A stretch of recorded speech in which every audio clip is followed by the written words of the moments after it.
I'm just thrilled to be able to join you all today and share a little bit about, what we observed during the pandemic, but then what we did to kind of activate that moment and make sure that we were seizing the opportunity.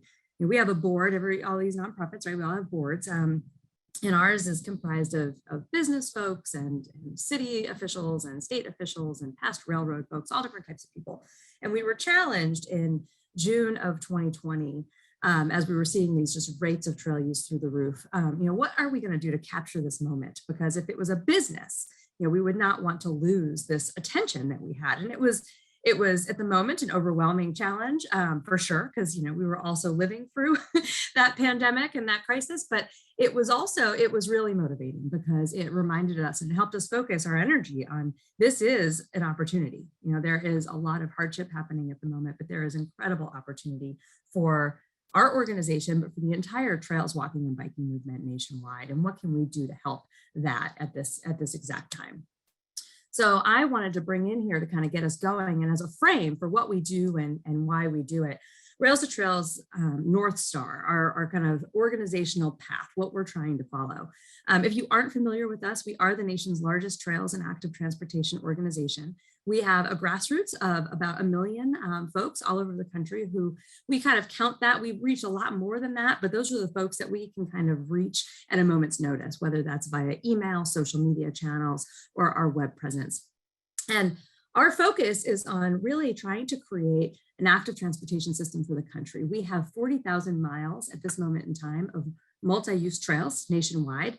And so the opportunity to connect those trails, whether that be to other trails because the rights of way or the easements are there, or to other active transportation infrastructure that is safe and protected, is really ripe right now.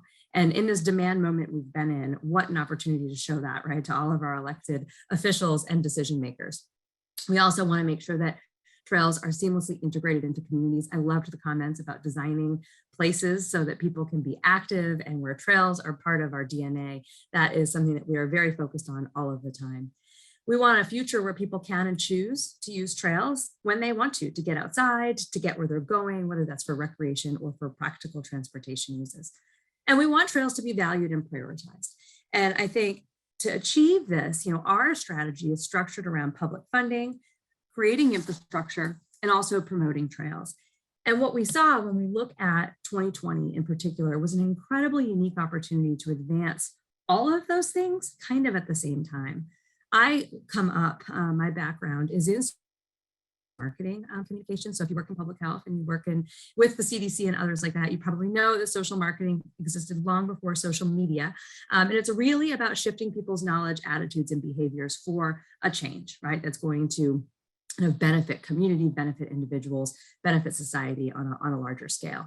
And what we saw at this moment during the pandemic was an incredible acceleration in knowledge, positive attitudes, and behaviors around trails. It's kind of a phenomenon where all these things happened at once. And it catapulted our movement forward. It was kind of what we'd all always wished for, but then also it was a little overwhelming. There was a lot more trail use than places were ready to receive. There were a lot more people seeking outdoor space than communities were ready to receive. But that accelerating shift in social norms and individual behaviors kind of launched us forward in thinking about how can we kind of maintain some of these positive outcomes? How do we encourage more action? How do we even connect with these people, right, who are clearly not part of our ecosystem and the way that we communicate? The other thing that we saw was that demand for outdoor space changed the way that city officials and local leaders were thinking.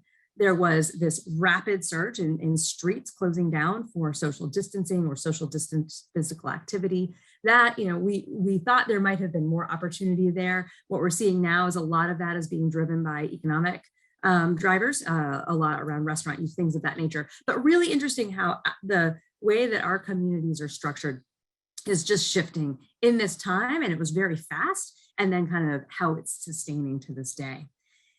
The other thing that happened in this moment, we're all keenly aware, is that equity issues were catapulted to the forefront as well. And in particular, who has access to the outside? So in our space, we were paying a lot of attention to that. Who has access to the outside?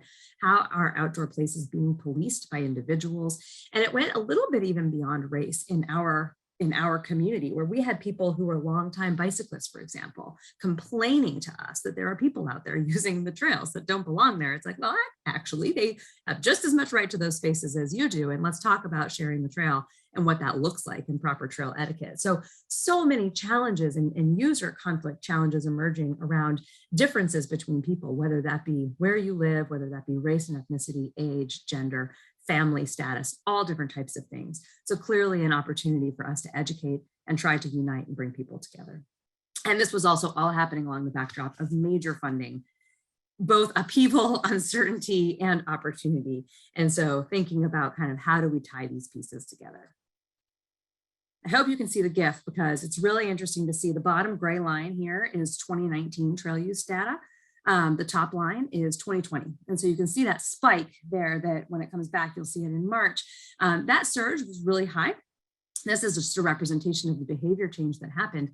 But where we landed in 2020 was an average of 51% higher than year over year trail use. So it kind of spiked, but then it plateaued way higher than it had really ever been before. Our numbers for 2021 are equally as promising, 36% higher than 2019. So those trends are, even as the world opens up a bit, as people's lives kind of evolve even more during this uncertain time, we're still seeing trail use as a resource for folks. The other thing that was interesting was that the entire outdoor industry saw massive increases in how people were using public lands, outdoor spaces, what they were doing.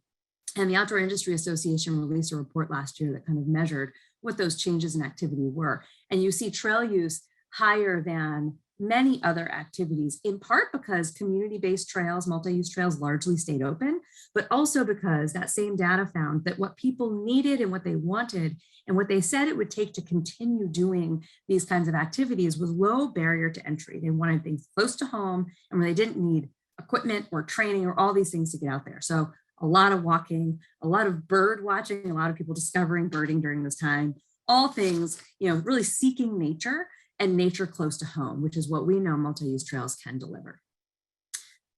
Some metrics around attitude, which was measured from a national poll that we did during the kind of top line of the pandemic. The attitude is shifting. So 75% of people believing that trails contribute significantly to the well-being of a community. The second data point, I think, is the most important. And then you'll see another one in a minute that kind of shows that that's sustaining. 46% now say that they consider trails and open spaces to be important, compared to 37% before the pandemic started. That's really, to me, shows this kind of just growth in people understanding that these spaces are critical. I didn't maybe think about them before, but now I understand that they are critical. And a desire here in the 70% in the last bullet point to want to get out there more frequently. And we'll talk a bit about barriers in a minute and all the reasons why that may or may not be happening for folks. This data is from December 2021. As a part of our initiative around trail moments in the pandemic, we've kept this a separate but an opinion poll just running. And we keep pulling those data points just to see, how is sentiment shifting? Is it staying? What's that looking like? 67% of folks have said that having access to the outdoors has reduced their stress. That number is up from about the mid 40s in 2020. And it's interesting because some other market research we've done has shown some people felt really great about getting outside. Other audiences might have felt a little bit less comfortable getting outside and unsure about what was safe to do and what was not safe to do. 95% of people are going outdoors either the same or more than they did before. That's a significant number of people in the country. And then 47% now consider trails and open spaces to be very important, compared to that question's a little bit different than the other. So 50% who said that they always did. So the amount of support for trails and walking and biking is through the roof. And that is sustaining from 2020 all the way through to late 2021. We're seeing that in the numbers of people who are using trails. We're seeing that in some of this sentiment. So the challenge before us, and we kind of use this model built off of the stages of change for public health, about what we want to see the change for trails to be, right? People thinking that these are nice. It's like, okay, that this is in my community, but I don't really care all that much, all the way up to I demand trails for my community. And in this moment in 2020, what we saw was we kind of catapulted significant majorities of the country into the action stage of the stages of change. They were at, I need trails in my neighborhood, or I demand trails for my neighborhood. We were seeing people popping out of the woodwork all over the place around that. And the question and the challenge before us was really, how do we maintain that? How do we move more people into that demand category? And in order to do so, the number one kind of challenge for us was, how do we connect with these people who, for all of us working in marketing and in nonprofit spaces, we need their email addresses, we need their social accounts, we got to find ways to connect with them, especially when we're talking nationally. And so how are we going to connect with this kind of monolith of folks who is out there and using these spaces? So we worked with staff and we worked with our board to design a what we were calling kind of a national influence strategy to try to capture the positive outcomes of this moment and leverage those for the advocacy we knew that was forthcoming around the infrastructure bill. We were not sure if state budgets would get decimated around public amenities or if there would be more funding. I think we're all seeing in this exact moment that there's a lot of surplus, which is great. A lot of that surplus is being channeled to trails, which I would like to say is a result of a lot of the demand that they are seeing. But we were unsure. So thinking about how do we kind of create an influence campaign where we can capture people's experiences, capture their stories, channel that information to the people that we know at the local level and the state level, and really have an impact there. When you talk about communications campaigns, these kind of green lines up at the top here, the strategic parameters has to be easy for people to do something. We all know that, right? Anybody who gets a 15-question survey versus a 5-question survey, the likelihood of taking that way down. Has to look good. We are far more likely to engage with something if it kind of looks a little bit polished and looks nice and looks like something we might want to connect with. If it's social, that means both kind of what we believe is social now on the internet, but also something that feels social and something that happens in community and with people and timely. So we felt a lot of urgency to get out into the market quickly and to try to engage with that, what we were calling the new to trails community, these folks who are out there right now. We didn't know when people would go back inside, right? We didn't know how long this pandemic moment would last. But our intentions were around capturing those new and interested trail users and create a connection to this space for them that wasn't negative. One concern that we had was that maybe when the pandemic restrictions lifted, people would be like, I never want to go outside again because that was what I did in this moment, right? So we wanted a positive connection to that space. We wanted to inspire people, we wanted to create opportunities to kind of continue motivating them to do those behaviors and build them into their day-to-day lives. We also wanted to really represent that because normalizing the behavior is really important for people to continue to sustain it. There's also a model when you talk about what it takes to make change and change at kind of large scale.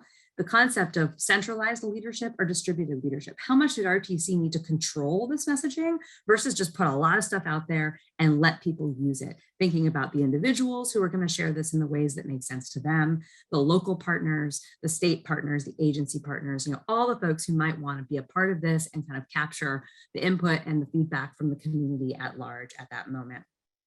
And really, this was a chance for us in thinking about kind of making trails and other active transportation infrastructure available and accessible. So you're using this now, you're loving it, kind of join us in this effort to continue to grow what is available here. So we designed an approach that kind of had 3 prongs. The first was about that trail user community and thinking about how do we just capture, if there was one thing we could get from this moment, we might not get all of those millions of folks in our email list that we can message to for the rest of time. But what we can do is we can capture their experience. And that experience could be used to motivate others, to inspire others. It could be used very well in advocacy and in sharing with local leaders. This is what having this infrastructure has done for, Brandi, for Sandy, for Heather, for all of these different folks. And that can be, almost a waterfall into strategies 2 and strategies 3.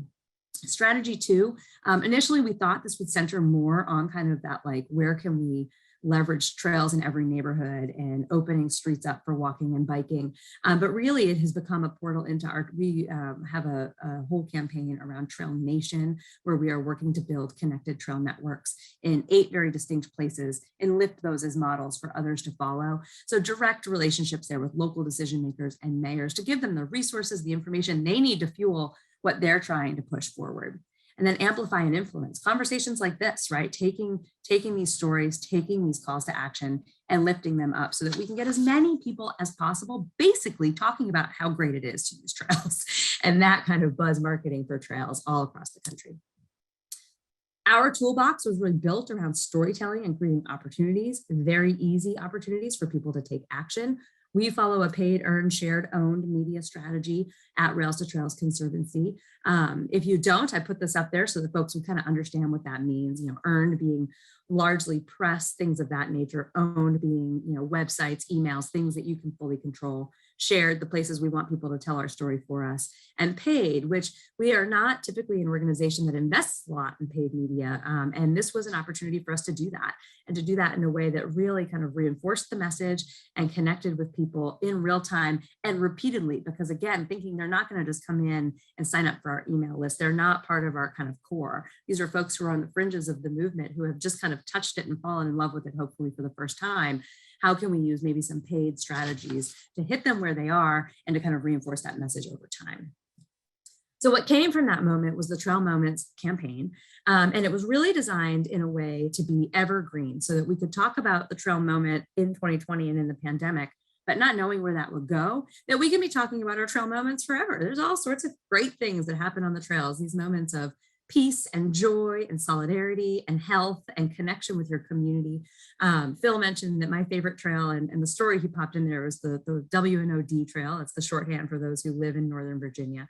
And it is a place I love so much for. It can take me to Purcellville, Virginia, where I can go and enjoy a nice weekend with wine by bike. It can also kind of take me on my commute in the morning.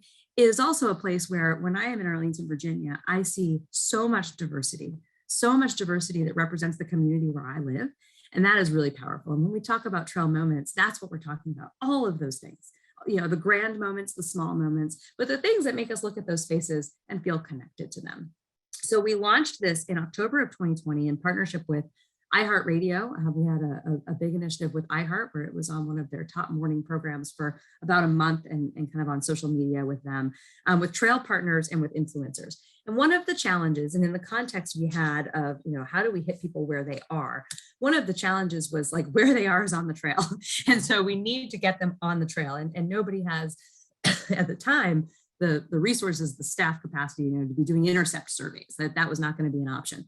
So what we did was printed a bunch of yard signs, and we sent those yard signs out. We actually sent a call out to partners and just asked, you know, would folks want this on there? Would you want to learn a little bit more about the people who are on your trail?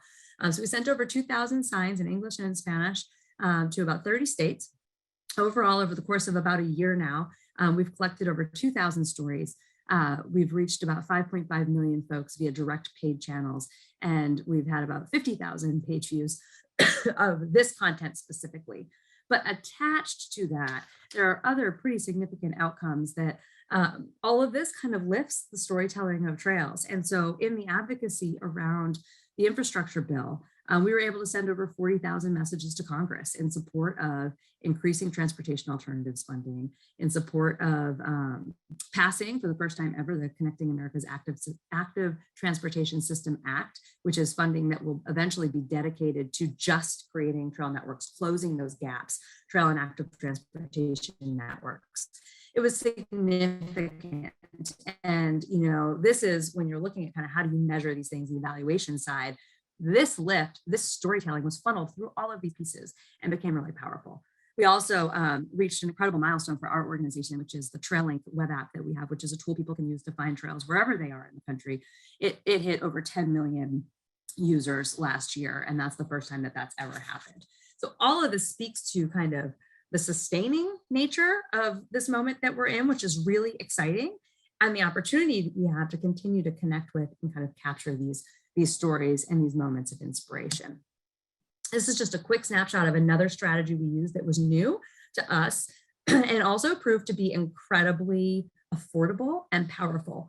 So we put trail signs out, these really cheap to produce and fast to produce and easy to ship yard signs. And then we looked for what are called micro influencers. So that's folks on social media who maybe have fewer than 5,000 users, but reach a very specific audience that you might want to engage with. And so we were looking for folks who authentically had a relationship to trails, who reached a more diverse audience than our audience might be organically, and wanted to tell their story of kind of how they were using trails during this time or all of the time. And so like one gentleman here, Jeff Jenkins, he is a body positivity influencer.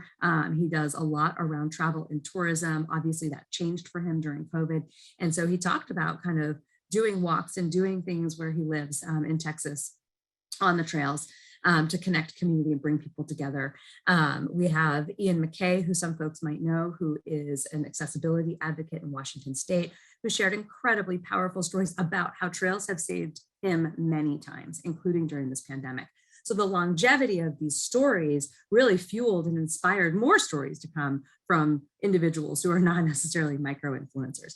And for those folks, kind of from the practical perspective, each engagement, we didn't go in with a budget to each individual, but what we did say was, you tell us, like, what do you want to be paid? And we'll tell you if we can afford it. If you come back at $40,000, probably not going to work out.